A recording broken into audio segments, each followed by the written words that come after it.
What's up, everyone? I am your host, Alex Funderburke, and welcome to Hitting the Field's Black History Month special. This is going to be an insanely fun episode. I cannot wait. Hitting the Field starts now.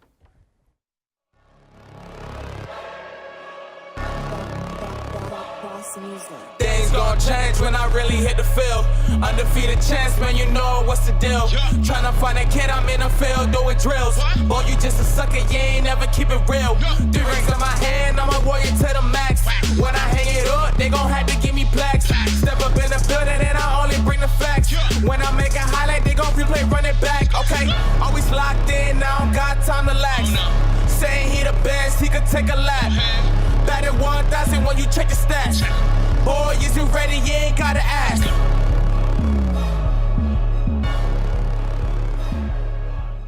Welcome back. I'm now joined by my guy Weluka, Costa, Terry Gilliam, and Aaliyah Ovalles to talk about our favorite moments in Black sports history, and also a moment we're still waiting for. First off, Luke, I'm gonna start with you. How are you doing this Black History Month? I'm doing amazing this Black History Month. Let's go. It's my first time being on something like this, so I'm gonna make sure it's a great show, and I'm happy to be here with you guys today. For sure. Terry, how are you doing? I'm doing great. This is my first time on the show in 3 weeks. I'm really excited. This is my first time at the desk, actually, so this is a very fun topic to talk about. Definitely. Aaliyah, how are you? I'm doing very good today. This is also my first time at the desk as well on Hitting the Fields, and I'm very excited to be a part of something this special. This is special. This is the most Black people we've had since I got here. So this is awesome. But I want to jump right into what our favorite moments in Black sports history are. Aaliyah, I want to start with you. I want to start off by saying that there has been so many great moments, to say the least, but I will have to say my favorite moment that has a special place in my heart because it was such a great sportsmanship moment is the matches between #1 ranked Naomi Osaka and 15-year-old Coco Gauff at the time.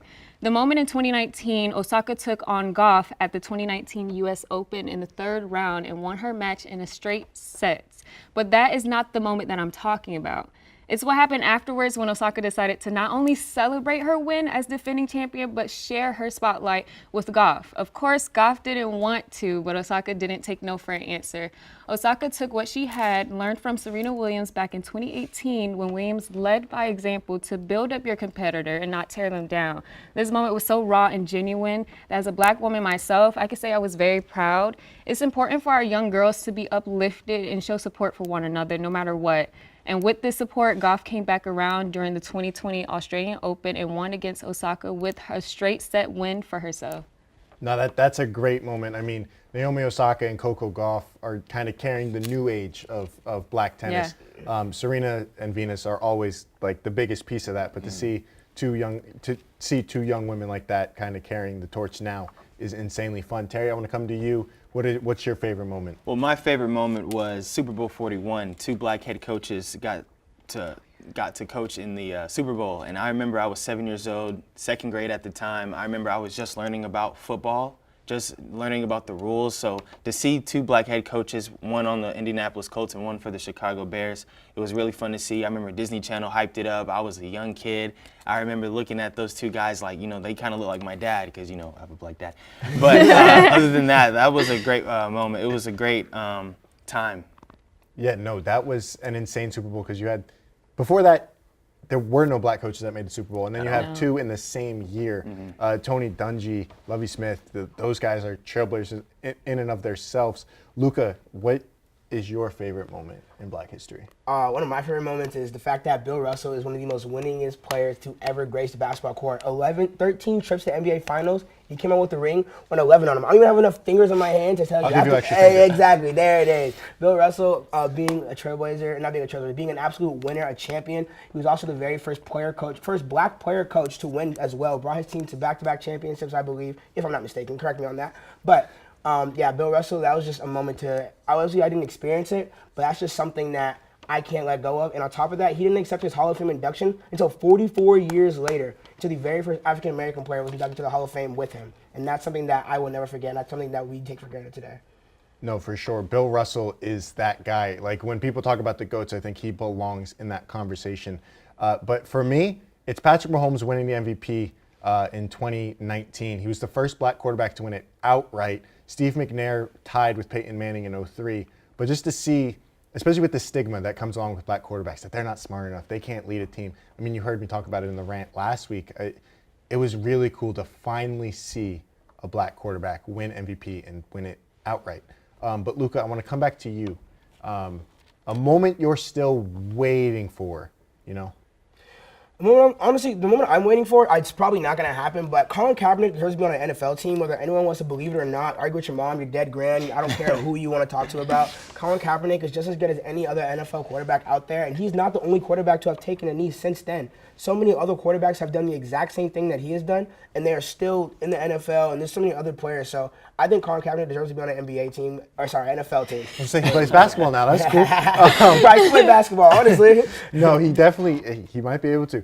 Terry, I want to come to you about Colin Kaepernick. Do you think he needs to be on an NFL team? If not as a quarterback, but maybe in like an advisory role? Yeah, definitely. I think the league doesn't need to shun him away. I feel like he's a great asset to the league. He still has a lot of fans. I know there's people that are going to hate you. There's people that are still going to love you. I feel like if the 49ers give him a job that's not football, I feel like that's a good look for the organization. So I definitely want to see him in the league, even if it's not a quarterback. For sure. And I don't know if Colin Kaepernick wants to play football anymore. I think he's doing a lot of bigger things outside of football. But Aaliyah, what do you think? Should he be in the league? If not as a quarterback, but like I said, like as an advisor or something? I'm going to go with Terry on this one. I definitely feel like he should be an advisor more so than play.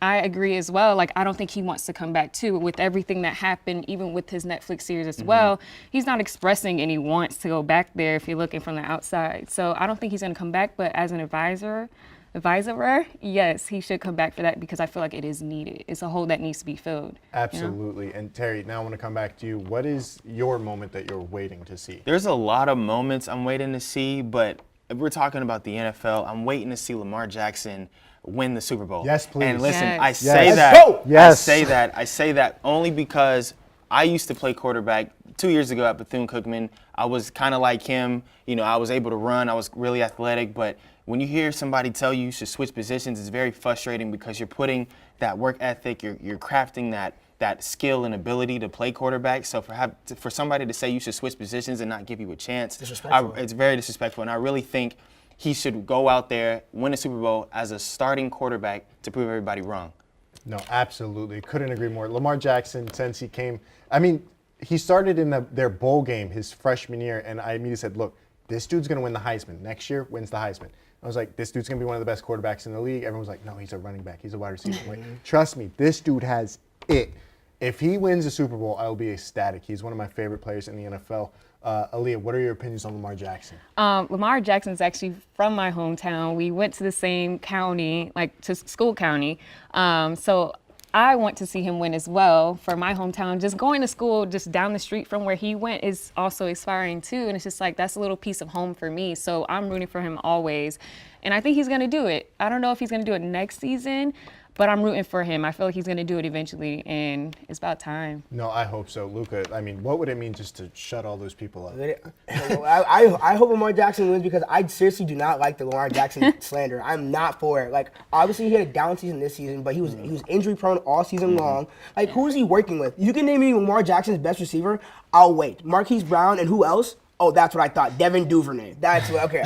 So, honestly, I feel like Lamar Jackson deserves to be recognized. Like, he deserves the spotlight. It's not fair to him that everyone's disrespecting him. And like Terry said, when you're putting all your craft and all your time and effort into something and someone's telling you to quit, that's something that I would not stand for. That's disrespectful. And not only that, is he slipped to the last pick in the first round of the draft. Baker Mayfield went first. Who? You know, Who? That's The war thing. criminal. That's, Who? The he war went, criminal he that went is Baker first. And Mayfield. it's not to take away from Baker Mayfield. You No, know, he's he's probably bad. in a He's bad bad. situation. He's bad. He thinks he's bad. He's bad. I don't know, but I'm not there. But think I Odell just proved know everyone he's bad. exactly. But I think that Lamar Jackson slipping down all the way to the last pick and the Ravens getting him, I really think that he really needs that opportunity and he really needs that chance, and I hope he gets it. Speaking of Odell, Super Bowl champion Odell. Let's go, Black History Month. Put some respect on his name. Yes, sir. Aaliyah, now I want to come to you. What is a moment in black sports you are waiting for? Something I'm waiting for is definitely seeing an NFL owner come into play. You know, I feel like we lack diversity. Yeah, we do have 2 people of colors in the league right now that own teams, but none of them are black. So I feel like, you know, we have 70% of players in the NFL. So it's time for us to at least own something. We put so much work and we became very reliable to the NFL. So I feel like, you know, our time needs to come. Somebody needs to step up and own it. I know we did have little incidents where Diddy, you know, made little jokes about how, well, I don't think it was a joke. I think it was serious. But he was trying to. He was trying to buy the Carolina Panthers, right? Yeah, yep. The Carolina Panthers. That didn't go through because I feel like the bid did increase the price. And I don't know if they were up to pay from $22 billion to $25 billion. I think they were like, no, I'm out. We'll try again next time. Yep. But, you know, next offseason, there is somebody that's up in the running. His Broncos name is up for sale, The Broncos is up for sale. And there is one person that is a potential bidder. His name is Richard Smith. He is a billionaire entrepreneur, the richest black guy as of now. So I'm happy to see if maybe he will put in, but he is against some heavy hitters right now, like Jeff Bezos and also Peyton Manning. So, and then also their general manager. They're also, they're not going to make it easy for him. No. But no, there definitely needs to be black owners soon. But something I want to get into before we have to cut to commercial is what I'm waiting for. I don't know about you guys, but I'm a big baseball nerd. And I want to see Kumar Rocker win the Cy Young Award. If you don't know, Kumar Rocker was the Mets' first-round draft pick this past draft, and then the Mets didn't sign him. So he's back in college for this baseball season and is unsigned. He'll have to get drafted again next year. They said he was too hurt to play. But if you watched Kumar Rocker in college, this was the best college pitcher I've ever seen. Like, he is absolutely insane. You're seeing the highlights now of just mowing people down. And then another thing I want to see in baseball is Hunter Green. He is the black Shohei Ohtani. He hits, he pitches. When he comes up, he's in the Red system now. I believe he's in AAA. When he comes up to the Reds, be ready. Because if he has a successful season, I am going to go berserk. I will become a Reds fan. Like, I do not care. If Hunter Green makes it as a two-way player and can be in that MVP conversation, I win. I'll join you as a Reds fan. I'll join you. I win. But that is all we have for this segment. When we come back, we're going to be talking about some Trailblazers on and off of the court or field or whatever sport they're in. All right, stay with us. Oh, it keeps coming back. We're going to need no way. Welcome to the HTF Hot Wings Challenge. What do you guys actually do hot sauce like regularly? No. It's like the least black thing I do. Oh, wow, okay.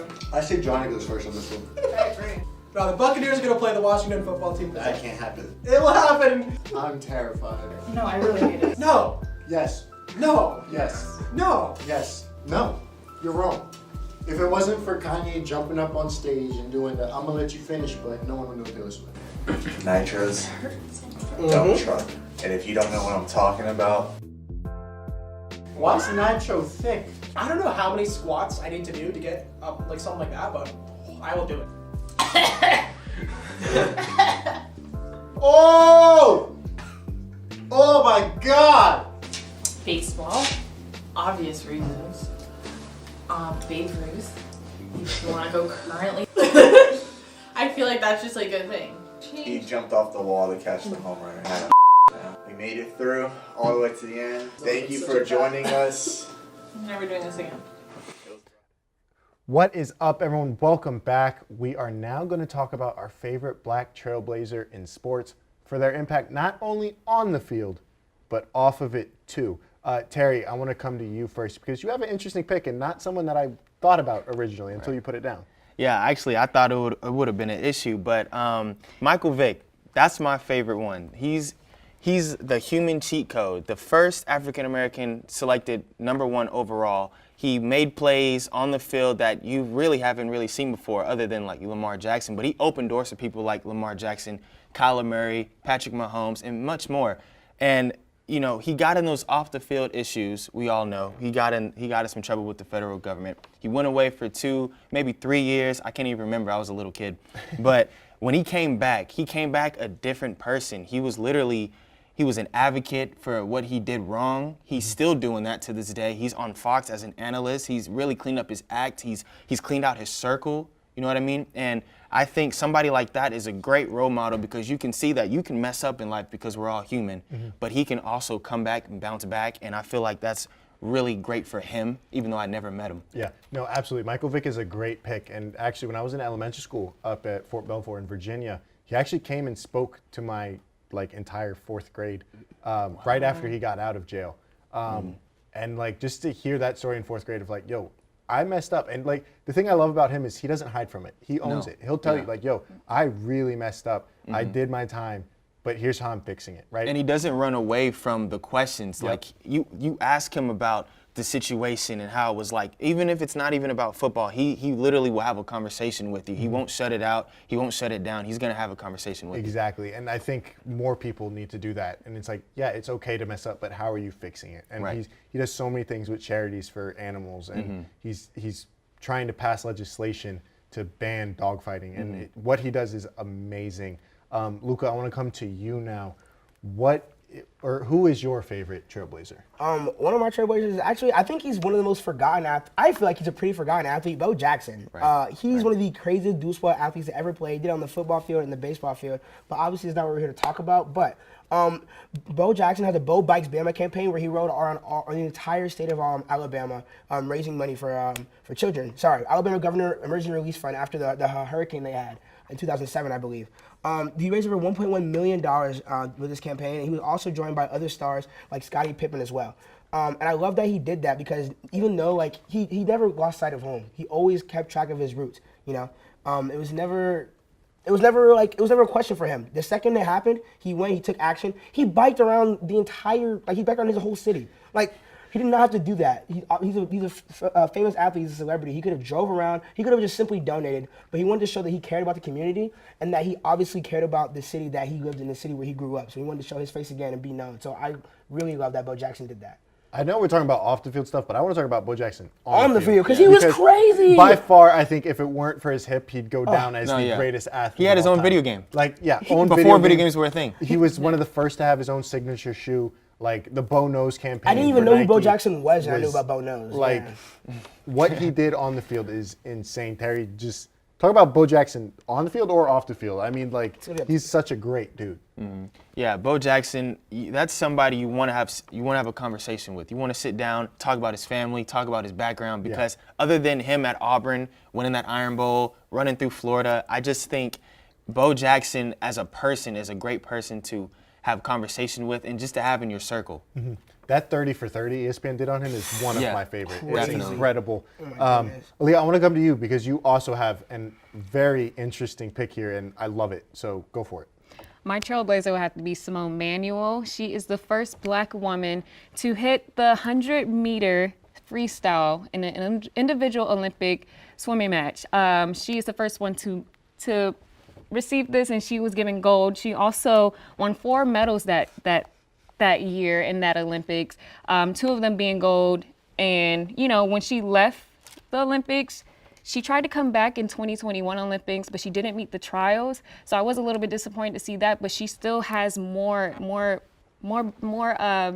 breakthroughs. Yeah, she's having more breakthroughs, and she's breaking more records as well outside of the Olympics as well. With winning at the 2019 World Swimming Championship, she won the 50-meter and the 100-meter freestyle as well. So she did break that record as well as a Black woman. And I'm just excited to see her to come back in 2024 Paris Olympics and see if she could do the same thing that she did there in the 2016 Rio. I'm definitely excited for that because swimming is not a sport you think of. No. Black it's very people niche. No. It's a very niche sport. Yeah. Very ironic. Yeah. Especially when it comes to our hair. I don't want to swim every day. Now, Alex, you're always asking us, what's your moment? I want to ask you for one time. What's your Trailblazer? Okay, so Luka's the host now. No, my Trailblazer, I think it's another Olympian, also named Simone, ironically enough. Simone Biles. Yes. The most decorated gymnast of all time. I mean, she has tricks named after her. She's insane, but not only for what she does in the gym, she's become a huge advocate for mental health. As you know, she dropped out of a couple events in the last Olympics because she just said, look, I'm not okay mentally. And a lot of people bashed her for that. And I think she was really strong for saying, no, like, you got to take care of you first. Otherwise, you're hurting the team more than you're helping. Right. And also, she's become a huge advocate for sexual assault victims. She was involved in that Larry Nassar case up at Michigan State. She was one of the victims. And she's been very outspoken about making sure he gets his just due. When the trial first started, she said, I'm not ready to face him yet. But she actually testified against him this past year. So I'm definitely going to roll with Simone Biles just because, like, as a gymnast and as a person, she's just incredible. And I think a lot of people forget that the athletes are people. Like, obviously you see them on TV, like you see them like doing the big plays and like having fun, like, but athletes are people. They have feelings, they have emotions, they go through the exact same life experiences that me, any of us at this table, anyone behind the camera, anyone in the studio goes through. So people need to understand that just because they're getting paid to do what they do and they're doing what they love, it is still extremely taxing, extremely mentally time-consuming, and absolutely overbearing. So I love that she took the time out of herself. I love that she took herself first. She put herself first and didn't worry about the sport. So I love that as well. Yeah, that's a plus for her, though. Sorry to interrupt, but it's really a good story to read about when you really try to research her and how she got to where she is now. And she recently just got engaged, I believe. Yeah, to a Houston Texans player. That's very good. Love. So shout out to her. So she looks like she's doing good. Yeah, no, Aaliyah, what's your take on, like, athletes, finally standing up for their own mental health? Oh, like, it's a thing now, and I think that's awesome. Oh, I'm so excited that it's a thing now because, especially with our generation being the social media generation, we have to battle through a lot of like, just seeing everything in front of you and it not being true, and especially her having social media and the news outlets attack her, that is a lot on your mental health. So it's just like, this is important, and the fact that she was being bashed for it goes to show that older generations don't get it. And clearly they push their mental health down, and it's important for her to uplift ours because that is going to stand for us and for future generations to come, And she's really young too, by the way. That's another thing. People think that she's really older and wise beyond her years, but she's literally our age. Exactly. Yeah. So for her to take on that at that age, I don't know how I'd respond. Oh, no. Yeah. I don't know how If you told me, hey, you got to go compete for your country in the Olympics, nope. Yeah, and I think You'll a lot of have fun. people have forgotten too that COVID-19 happened. I feel like that took a huge toll on a lot of people's mental health. Like, I don't think people understand how big a deal that was because people were just for a year straight. We're just practicing, even because they didn't take a break. Just because COVID happened doesn't mean there were breaks.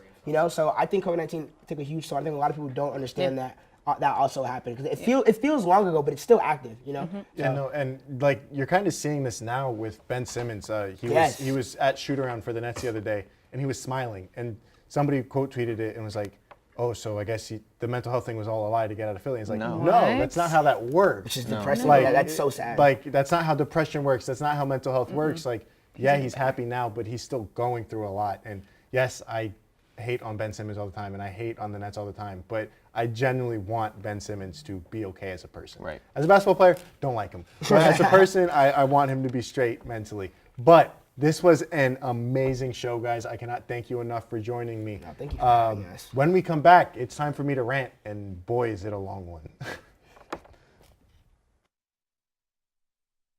I'm going with Cowboys versus Giants. Why? Because I am a New York Giants fan and I want my first pick of the week to be my team. I see an upset for the New York Giants this Sunday. Bet your entire savings, and I'm telling you right now, they're gonna win. I don't care what you say. It's gonna happen.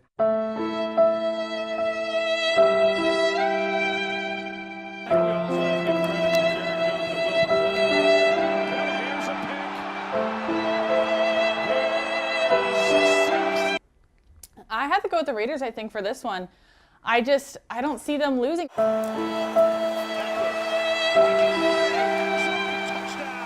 Welcome back. It is now time for our primetime picks of the week, the best segment. I'm currently doing awful, standing at 16-10, Oklahoma State and Texas.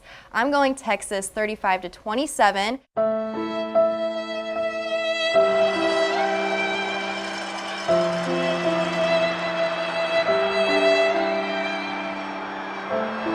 All right, Jeff, don't tell me your winner, but who is going to the Super Bowl? the New England Patriots. Oh my gosh. Oh my God. And the Tampa Bay Buccaneers. God. The Oh NFL is my gonna God. the NFL is gonna make it happen.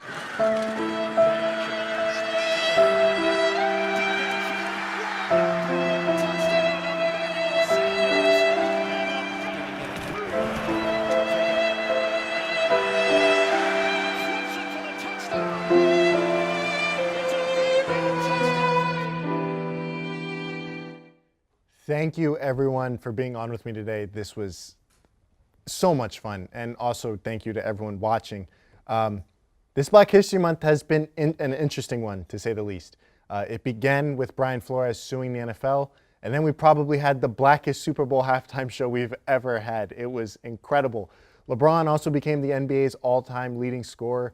Erin Jackson became the first black woman to win a gold medal in a speed skating event. She's also the first American woman to win gold since 1994. I say all that to say this. Black History Month is so much more than just repeating the pain and the trauma that we have gone through. Please don't take that as me saying we need to forget all the negative things that we've gone through either. We still need to teach it and learn about it and face it. But instead of just focusing on the pain, we need to celebrate what we've accomplished too. This very show is Black History. To our knowledge, I am the first black host in the history of this show. I don't say that to brag about myself or to pat myself on the back. I say that I don't take this opportunity lightly. And more importantly, I don't want to be the last one. A lot of black history and black accomplishment is forgotten. And I'm not just talking about sports either. Black people have created so much and get little to no credit for it. The 3-light traffic light, refrigerated trucks, the first home security system, automatic elevator doors, potato chips, the first blood bank, the super soaker, the automatic gear shift were all created by black people. That's the black history we should be learning about this month. If you want me to stick to sports, then cool, guess what? I will. I don't care. Teach me about John Taylor, the first black American to win gold in the Olympics all the way back in 1908. Or tell me about how Jimmy Bonner broke Japan's baseball color barrier 11 years before Jackie Robinson broke MLB's color barrier. Tell me about Bernie Custis, who was the first full-time black starting quarterback at any level of pro football when he led the Hamilton Tiger Cats during the 1953 CFL season. They won the Grey Cup that year. That's Canada's Super Bowl. That should be talked about more. Teach me about the 2007 Super Bowl matchup of the first 2 black head coaches to reach the Super Bowl. 0 black head coaches had reached the Super Bowl before Tony Dungy and Lovie Smith, and they reached that accomplishment on the same day. Black excellence is everywhere. We need to celebrate that more. That's our show. I'll see you Monday. Peace.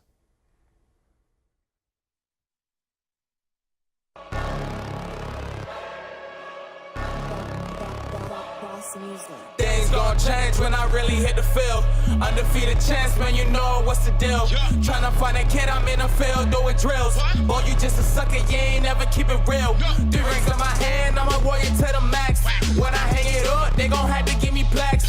Step up in the building and I only bring the facts. When I make a highlight, they gon' replay, run it back. Okay, always locked in, now I don't got time to lax. Saying he the best, he could take a lap.